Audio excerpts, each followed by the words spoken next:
Estimado doctor y compañeros, un cordial saludo. Nuestro grupo está conformado por José Carrillo, Denis Delgado, Brian Naula y mi persona, Jocelyn Criollo. En esta intervención abordaremos brevemente sobre los fundamentos del orden sucesorio que se encuentran ubicados en el libro tercero del Código Civil ecuatoriano. Vamos a comenzar con su concepto. Se define como la transmisión del patrimonio de una persona fallecida hacia sus herederos o legatarios según corresponda.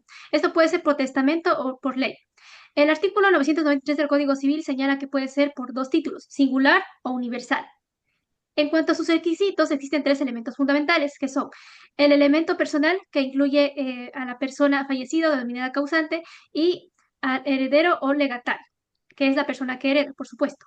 Como elemento real tenemos al patrimonio, es decir, todos aquellos derechos, bienes y obligaciones que se heredan. Sin embargo, hay que tomar en consideración que no todos los bienes ni derechos se pueden ser heredados, como en este caso el derecho de usufructo o el derecho de alimentos, según los artículos 787 y 362 del Código Civil. Para finalizar, tenemos el elemento fáctico que hace referencia a la muerte real o presunta de la persona, los cuales se encuentran regulados en el artículo 66 y 67 del Código Civil. Para finalizar, tenemos los requisitos que se requieren para suceder por parte de las personas como tal. En este caso son la capacidad, que hace referencia a la aptitud que posee una persona para poder heredar. En este caso, el artículo 1004 del Código Civil menciona que toda persona es capaz, excepto que ésta sea declarada incapaz por la ley o, en su caso, sea indigna. Y por otro lado tenemos la indignidad, que hace referencia a que una persona actúe de mala fe en contra del causante, ya sea con comportamientos de mala fe, como en este caso puede ser la violencia o fraude, según los artículos del 1010 al 1014 del Código Civil. Compañero José, ¿qué opina usted con respecto a lo que acabo de exponer? Buenas noches, compañera. Yo creo que el derecho sucesorio no solo debe entenderse como la transmisión automática del patrimonio, sino también como un mecanismo de justicia social que puede impactar en la distribución de la riqueza y la equidad familiar. Yo les voy a hablar sobre los bienes, derechos y obligaciones transmisibles y no transmisibles. El derecho sucesorio regula la transmisión del patrimonio del causante a sus herederos. Esta transmisión se rige por el principio de continuidad patrimonial, en el cual el patrimonio no se extingue, sino que se transfiere.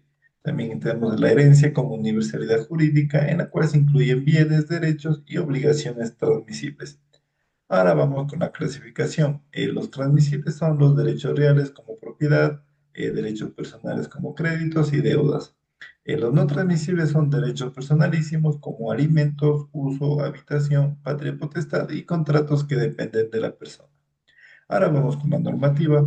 El Código Civil ecuatoriano regula la sucesión en los artículos 993 hasta el 1002. El artículo 993 define la herencia.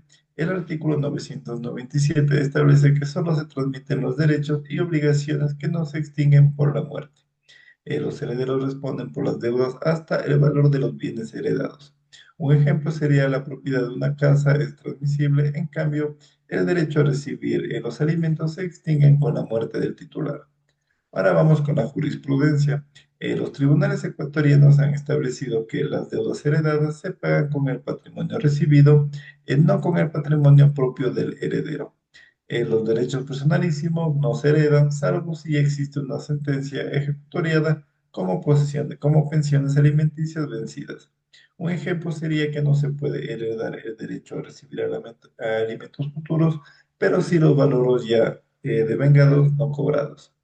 Ahora vamos con un análisis crítico. La distinción entre transmisibles e intransmisibles protege la dignidad humana, pero genera ambigüedades. No existe un catálogo legal claro de derechos no transmisibles, lo que produce inseguridad jurídica. Casos como indemnizaciones por daño moral o alimentos vencidos deberían analizarse con más precisión. Compañero Denis, ¿qué opina usted sobre el tema de los bienes, derechos y obligaciones transmisibles y no transmisibles?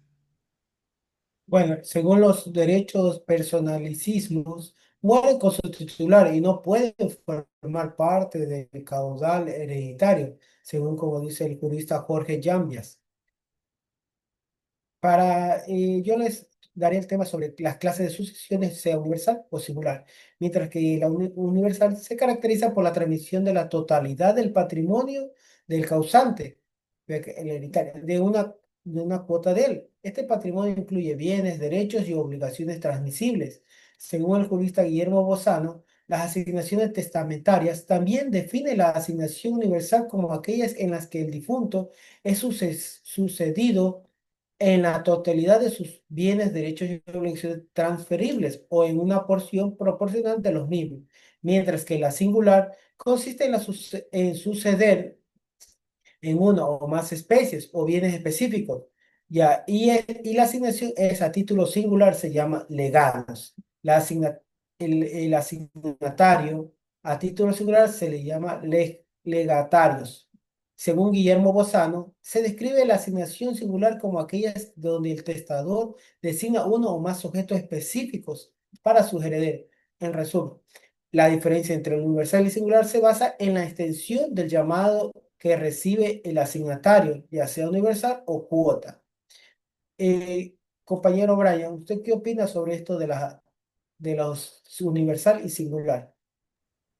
Bueno, de acuerdo a lo que expusiste, yo me voy a remitir lo que dijo el doctrinario Fabián Elagori- Eloriaga de Bonis, que básicamente nos menciona que la sucesión testada está constituida el modo más directo de ejercer esta autonomía de la voluntad post-morte, permitiendo al causante disponer el acceso a sus bienes conforme sus deseos y conforme lo remitido en la ley, ¿no? Continúa con tu tema, Denis. Ya. Les hablaré ahora sobre los herederos y legatarios, en la cual la sucesión y herencia, según Bozano, define la sucesión como causa de muerte, como la transmisión de bienes, derechos y obligaciones, como vimos en antes. En cambio, Leopoldo Urratia argumenta que la herencia es una universalidad jurídica, distinta a los bienes que le integra, posición que prevalecía a nivel doctrinario, mientras que el objeto de la acción de la petición de la herencia es la herencia en conjunto, considerado como una universalidad de derecho. Sin embargo, estas fuentes presentadas se alinean con la teoría del carácter universal del objeto, considerando la más aceptable en la armonía en el Código Civil. En cambio, los derechos especiales de los asignatarios o legatarios vendrían a ser el derecho a la transmisión, el derecho de la representación, el derecho del acrecimiento y el derecho de la sustitución. Según el jurista Gastón Tobellas, define como la defensa más propia y eficaz de la propiedad, cuyo fin es obtener el reconocimiento del derecho del dominio y la restitución de las cosas indebidamente retenidas, enfatizando su naturaleza individual, buscando la retribución de la cosa. Bueno, para concluir, yo voy a explicar las fases de transmisión del patrimonio por causa de muerte. Básicamente esto se da como la palabra misma, se da cuando el efecto jurídico surge cuando la persona ya muere, ¿no? ¿Esto qué quiere decir? Que existe varias fases sucesivas. En este caso tenemos la apertura de la sucesión, que es el hecho que ocurre cuando el causante ya está muerto. A ese momento comienza el proceso, surte efecto determinando un inicio de una sucesión, fija el momento y lugar donde se va a dar el proceso de la sucesión. También se considera el punto de partida para identificar a los herederos y legatarios, para calcular el plazo legal que tiene cada persona, ¿no?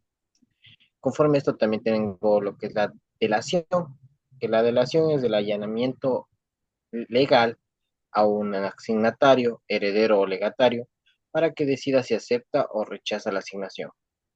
Esto basándome obviamente en el artículo 998 del Código Civil, que básicamente nos dice que la declaración de una asignación es actual allanamiento de la ley o aceptar o repudiar. La importancia jurídica de esto desde este momento dice que nace el sucesor del derecho a aceptar o repudiar la asignación. Si el asignatario muere antes de aceptar, transmite el derecho a sus propios herederos. Luego de esto hay una regla general que nos menciona que la delación ocurre simultáneamente con la apertura de la sucesión. Luego de esto tengo excepciones que nos dice que si la asignación está sujeta a la condición suspensiva de la delación, se postergará hasta que se cumpla dicha condición. Ejemplo, el heredero tiene que graduarse, si no se gradúa de médico no puede heredar. Otro tipo de condiciones es la suspensiva, la resolutiva, que básicamente la suspensiva retrasa la delación a que ocurra el hecho y la resolutoria es que asigna que es efectiva hasta que el hecho suceda. Luego de esto tengo la aceptación. Muchos dicen aceptación o repudio. ¿Qué es esto? Eh, es por la cual el asignatario decide incorporar a la herencia o legado esta condición o su patrimonio o rechazarlo. En este caso, conforme unas características sería que encierra la voluntad del asignatario, es la fase más decisiva del proceso, por así decirlo, ya que tiene que ver si acepta o repudia, como lo mencioné. También tengo los tipos de aceptación, es la expresa, tácita y total. Y la parcial. Bueno, en expresa tengo que es la declaración directa, escrita o verbal, o notarial. Tácita se manifiesta a través de actos que se supone de aceptación. Total acepta totalmente la asignación hereditaria. Parcial solo acepta una parte de la herencia o legado. Dentro de esto también surgen efectos como que el heredero pasa a ser responsable de los derechos y obligaciones hereditarias y la herencia pasa a formar parte del patrimonio del heredero o legatario.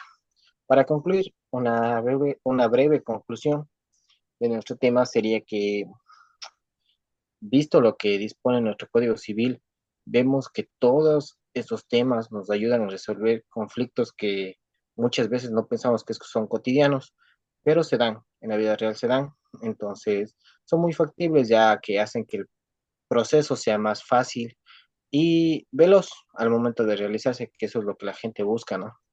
Y con eso concluimos. Gracias.